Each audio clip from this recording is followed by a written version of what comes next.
Hello, our topic is video compression standard H.261. This is a ITU H series standard applicable to video phone or video conferencing. This is the standard in which we can attain a transmission bitrate at the multiples of 64 kbps, which was not possible in the earlier versions.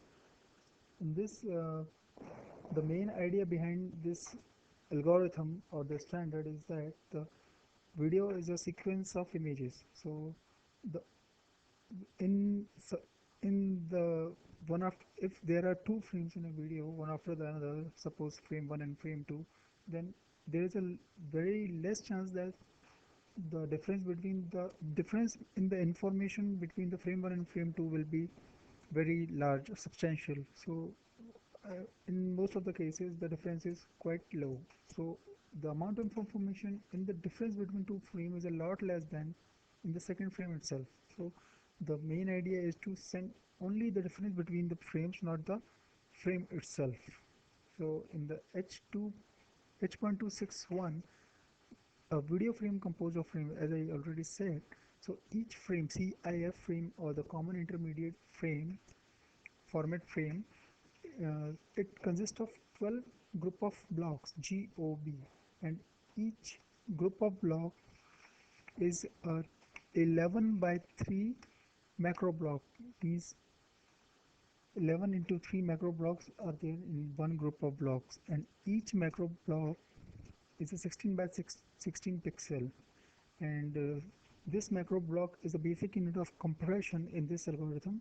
These 16 by 16 pixels, this macro block 16 by 16 represent YUB420 data, where Y is the 64 8 by 8 blocks of which represents the luminescence value of that pixel, and one 8 by 8 CR and one 8 by 8 CB, which CR and CB which represents the chrominance value of that pixel.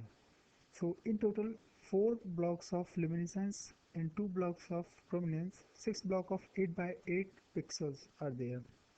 So uh, for each of these 8 by 8 pixels, DCT is applied. DCT is the direct cosine transform function. So the DCT is applied so as to remove the intra-frame correlation. In this H.261, we use the same quantizer value for all the coefficient. Instead, in the JPEG we use the different quantizer value, and after that the zigzag ordering, which is used to scan the transform coefficient, and followed by the run length encoding for zero valid coefficient after quantization. So Huffman and what will remain will code it with the Huffman coding. So the block diagram, as we can see, here a video signal goes for the source coder and video multiplex coder, followed by the transmission buffer. All the coding control is applied on all these steps, and we get the compressed stream afterwards. After that, in the video decoder, where we will decode at the receiving side, receiving buffer we have, after followed by the video multiplex decoder and the source decoder. So the summary of H.261, we can summarize it is that it uses the motion estimation for video sequence to the prediction between successive frames, and for also the transmission rate control in the range 64 kbps, kilobytes per second, and also CIF common intermediate format and QCIF quarter common intermediate format are supported by this algorithm, because we have different video formats such as NTSC and PAL, but this algorithm supports all of them. Thank you for listening. Thank you very much.